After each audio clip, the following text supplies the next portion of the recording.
बिस्मिल्लाहिर्रहमानिर्रहीम। नाज़रीन, बहुत अच्छी धूप, क्योंकि सर्दियों का मौसम।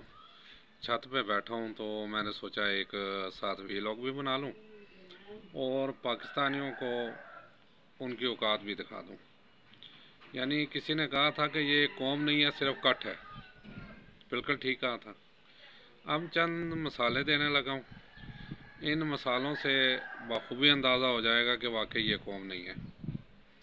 यानी गरीब के लिए यहाँ कानून कुछ और है और अमीर के लिए कुछ और। सबसे पहले मैं ज़िया साहब से शुरू करूँगा कि वहाँ आपको पता होगा कि अपना एक कब्र से निकाल के ज़्यादती की थी एक बंदे ने, तो उसे सज़ाए मौत का कहा गया, लेकिन बाद में माफ़ कर दिया गया। बाद में डॉक्टर जावेद साहब जिसने 100 बच्चों को कत्ल किया, उसका भी आपके सामने ही है। ठीक है, प्रेशराइज्ड होते हैं, सब होते हैं, चाहे वो जर्नैल हों, चाहे हमारे इंसाफ के अदारे हों, चाहे सियासतदान हों, चाहे ब्यूरोक्रेट हों, प्रेशराइज तो सब होते हैं। अब अपना उसके बाद आ जाएं, यानी ये मैं मेन चीज़ें बताऊंगा। बिल्कुल मेन नंबर 1 पे आता हूँ। तो पीछे यहाँ पंजाब काल की बच्ची के साथ जो ज़्यादती हुई, तो अखबारों में आपने देखा होगा, मीडिया पे भी उसका बहुत ज़्यादा वावेला भी मचा। तो डीएसपी साहब थे एक, उससे एक बच्ची ने कह दिया कि जनाब यही सिर्फ सोचें कि इस बच्ची के जगह अगर आपकी बच्ची होती है तो फिर क्या होता। वो आपे से बाहर हो गया। मेरी बच्ची का क्यों नाम लिया? मेरी बच्ची, वो मेरी बच्ची है, मेरी बच्ची के साथ ऐसा कुछ नहीं हो सकता। और उसी कॉलेज की प्रिंसिपल ने जब देखा कि अब मीडिया पे बात होगी, तो उन्होंने अपने कारिंदों को आगे सब बच्चियों के साथ रेप करो, क्योंकि अब मीडिया पे तो बात आ गई। ये मीडिया वाले बताते हैं, मीडिया अभी भी मौजूद होंगे फुटेज, ये मैं अपने पल्ले से नहीं बता रहा। ठीक है, क्या हुआ? कुछ भी नहीं हुआ। फिर डी चौक पे जो वाकया हुआ, देखें, एक वहाँ वो गलत गए थे, ठीक गए थे, कुछ भी, लेकिन आखिर बंदे एक इंसानी जान है तो जायु। आज तक कोई मान ही रहा कि वहाँ ये कत्ल हुए हैं। ठीक है, और कहना चाहिए कि इंसाफ की नाक के नीचे ये सब कुछ हुआ। क्या हुआ? कुछ भी नहीं हुआ। ठीक है, फिर उसी पे अब टॉक शो हो रहा था। अब मेरे जहन में दोनों रहनुमा नहीं है, एक पीटीआई का था और एक नून लीग का। तो पीटीआई वाले ने उसे कह दिया कि इन बच्चों की जगह अगर आपका बेटा होता तो वो भी आगे आपे से बाहर हो गया। अब आप पर्सनल हो रहे हैं, अब आप मेरे बेटे को क्यों घसीट रहे हो? मेरे बेटे के साथ ये सब कुछ नहीं हो सकता। आपकी जरूरत कैसे हुई ये सब कुछ होने की?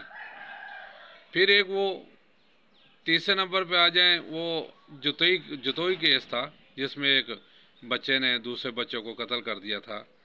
तो उससे पहले सजाए मौत हुई, फिर उम्र का कैद में कन्वर्ट हुई, तो फिर गन पॉइंट में उनकी सुलह करा दी गई। आज वो बच्चा वो बाहर है। ठीक है, फिर कराची में दो बाप बेटी को जो एक कहा जाता है कि वो यानी आप नशे के हालत में थी, मीडिया ही रिपोर्ट कर रहा है, उसने बहरहाल बाप बेटी को नीचे कुचल दिया, बल्कि कुछ और लोगों को भागने के चक्कर में उसने ज़ख्मी भी कर दिया। लेकिन क्या हुआ? उन्हें भी गन पॉइंट पे दीद दे के चुप करा दिया गया। रेमंड डेवस ने यानी भरे मजमे में बाजार में दो बंदों को कत्ल किया, उन्हें भी गन पॉइंट पे दीद दे के चुप करा दिया गया। ठीक है, और इस तरह कई टॉपिक आपको और मिलेंगे कि ये गरीब को इंसान समझते ही नहीं। ये तो जाने जाती हैं। यानी एक पीर ने अपनी मुरीदिनी को पहले ज़्यादती की मुल्तान साइड की तरफ से, वो भी आप लोगों को पता ही है, फिर कत्ल कर दिया गया। क्या हुआ? कुछ भी नहीं हुआ।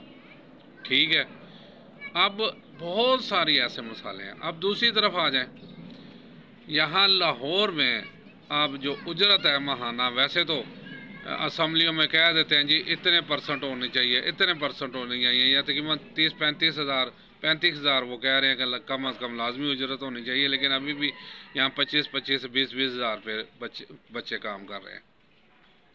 अब पिछले दिनों आप लोगों ने भी खबर सुनी होगी कि उज़मा बुखारी साहिबा जिनकी 1,90,000 सैलरी थी, जायज़ नाजायज़ तो पता नहीं कितनी होंगी, फिर सैलरीज बढ़ाई तो उन्होंने टीवी पे कहा जी मेरा 1,90,000 में जो गुजारा नहीं हो रहा था। बीबी साहिबा ने, यानी मरियम बीबी का जिक्र उन्होंने किया तो बहुत अच्छा किया, ठीक है। वो वज़ीर हैं तो उनकी तकरीबन 4 लाख 9 लाख 9.5 लाख, और दूसरों की जो वो 4.5 लाख कर दी। पहली सबसे बात है, पीटीआई वालों को भी कहता हूँ, उनके दिल में बहुत जो है ना गरीब आदमी का रंज है। उन्होंने एहतजाज किया कि जनाब गरीब आदमी तो मर रहा है, 25-30 हज़ार है, तो हम ये 4.5 लाख नहीं लेंगे, इतना ही कह देते ना, ठीक है। कहा नहीं, कहा किसी और ने कहा नहीं, कहा जमात इस्लामी के बंदों ने कहा नहीं, कहा क्योंकि ये एक ही हमाम में सब नंगे हैं। इसमें जब इनकी अपनी जो आ जाती है ना सहूलतों की, तो सारे चुप हो जाते हैं। यहाँ पिस्ता कौन है? सिर्फ गरीब आदमी। इस टाइम तकरीबन 90% जो मैं कहता हूँ गरीब आदमी है। लेकिन वजह क्या है? वो फिर आज मैं अक्सर कहता हूँ कि इस हमारे मोहल्ले में ही चारों पार्टियों के बंदे आ जाएं तो हर पीछे किसी के 100 हो गए, किसी के 150 होगा, किसी के 200 होंगे, नारे मारते हम ही लोग, हम ही में से आ रहे होंगे।